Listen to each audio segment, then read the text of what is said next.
What's going on, guys? Vulkan here, and today we're going through the best mods that you need to get your hands on because they're just too powerful to pass up. I mean, these things are just ridiculous.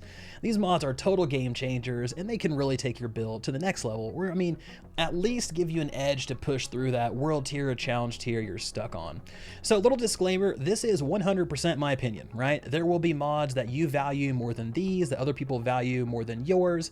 However, I've noticed that equipping these mods that I'm going to list have had the largest impact on my leveling and in-game experience, and plus some of these are easy ones to unlock, that way people can see immediate benefits. So before we dive in, let me know in the comment section below, what are your top mods, the best ones you think every player needs to have at their disposal in order to play the game, I'm not going to say properly, but efficiently. So let's go ahead and get things kicked off with the damage mods. Now, these mods are going to be proc based, firepower based, anomaly based, bonus based, so there's a lot that kind of goes into these, but the first one we're talking about is a classic, and that is Claymore. Now, this mod is going to cause your shots to summon an anomaly blade to strike the enemy, dealing additional damage, and this will occur every 4 seconds. Now, Claymore is just one of those mods that you can get really early once you start finding some blue gear, and it makes a big difference when it comes to dealing damage to elites and bosses where the fights are a little bit longer, and you can take advantage of those procs off of damage rather than procs off of killing shots. So this one's really good for single target damage and kind of chewing through those beefier enemies. Now, the next mod is similar to Claymore, and that's Stormwhip. So like Claymore, this one deals damage per shot by calling down a lightning bolt to hit the enemy. This one does less damage per proc, but has half the cooldown, so you can use it every 2 seconds. And that extra damage is going to come in handy more often, and honestly, this thing ends up doing more damage than Claymore the longer the fight drags on, because you're going to have more instances where it's going to proc and increase the damage that you're doing to that boss. So we have some single target. Let's talk about a little bit of AoE. Now, Bone Shrapnel is one of my favorite mods, hands down. You know, Claymore and Stormwhip were all about dealing damage per shot. Bone Shrapnel is all about AoE and getting the most from each kill. So this mod is going to cause enemies to explode when they die, deal damage in an area around that death, and then inflict bleed on any enemies within that area. And this is huge for quickly dealing with hordes of enemies like Porphyro. Plus, it works great as a way to spread bleeds that other mods can take advantage of, like increasing damage dealt to bleeding enemies, or for each bleeding enemy you gain health back. This is one of those mods that allows you to establish some really good synergies early on in the game that will still be effective into endgame, and that's why Bone Shrapnel is high up on my list. So next up, we have Anomaly Mutation. Now, this is a tier 3 mod that comes from the legendary sniper rifle Mind Mugger. This one's going to cause shots that inflict ailments to duplicate that ailment and change it to something else. Very confusing the way they wrote it. Basically, layman's terms here, this is going to stack up ailments like crazy on enemies. When I use my blighted rounds on the Techno, which afflicts enemies with Toxic, I just blast enemies and I'll watch my Toxic go on, and then my next instance of Toxic turn into Ash or Freeze, and then Bleed, and then Slow, and then Weakness, and it just cycles through and continues stacking those on. So when you're fighting a boss, you can very quickly stack up every single ailment type on that boss and almost keep it up all the time, as long as you have a magazine that's deep enough to continue hitting shots on that enemy. So this is really useful if you want to play an affliction build or something like that that utilizes those ailments. Next up is Bloodlust. Now, this one is a staple. It's a staple in every game that has something similar, and this mod is going to increase your firepower by a set amount, and it's going to stack up to 3 times. And I mean, this is just a flat damage increase that's super difficult to pass up, especially when you have a build that benefits greatly from firepower. And even if you don't, you're going to be shooting things enough that you'll still be able to benefit from that firepower buff. There is a tier 3 mod called Killing Spree that takes this to the next level, but this one is more readily available for players that want to go out and just farm some blues or maybe a couple purples and get their hands on it. Next up, we have a very short and simple one, to the point, Captain Hunter. This is a tier 3 mod that comes from the Mask of the Cannonball. This is something that you get as a guaranteed drop throughout the story. I'm not going to spoil it for anybody, but this is something you get. So everyone should have access to this as long as they have that mask and they break it down to get those mods. Either way, Captain Hunter increases all damage to elites by 25%. Flat out. If there's a skull on the map and you deal damage to it, 25% damage increase. I mean, that pretty much speaks for itself. There really isn't any sort of downside to this other than it's taking a mod slot. So this is just one of those that's always going to be on my gear.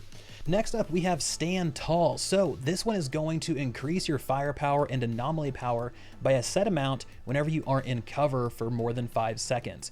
Now this should have a 100% uptime, right? Most players don't ever enter cover. You don't need to in a game like this unless you're playing a cover-based build. Then at that point, it's like, yeah, I mean, I wouldn't use it. But other than that, 90% of players are going to need it.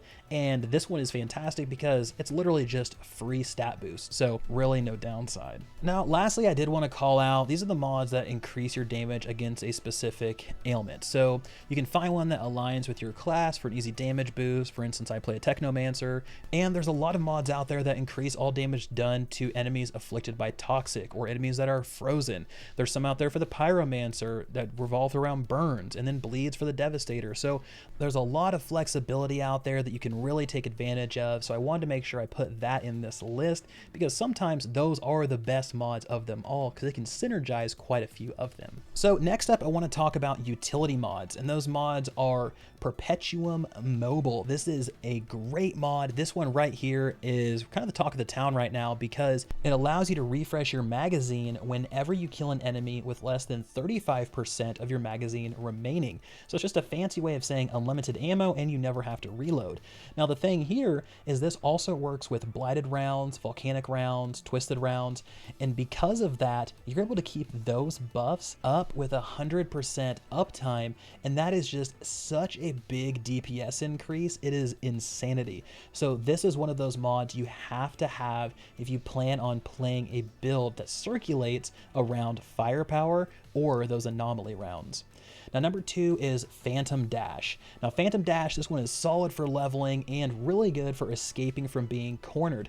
I haven't had too many issues with this, but I know a lot of people who have, and it turns your dodge into a ghost roll. It allows you to pass through enemies, you can dodge right through them, and this way you don't get surrounded and die. It's really good for upper tiers. That way, you know, you only have like 1 life to live, and then you'll get kicked out type of deal. So make sure to put this one on for a little bit of utility plus survivability. Now, the last one of the utility mods, this one is perfect for those of you who have a hard time staying alive but don't want to sacrifice any damage, right? You just want to keep pumping that damage. And if that sounds like you, then you need to look at Striga.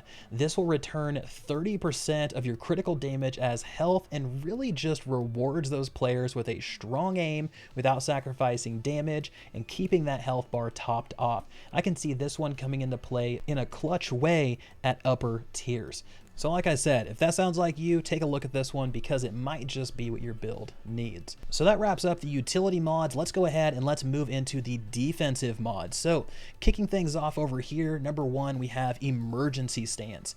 Now Emergency Stance, this mod is super powerful for giving players a extra layer of beefiness. So when you take damage and you drop below 30% health, you're going to gain a golem skin that reduces all damage taken by 65% for 4 seconds.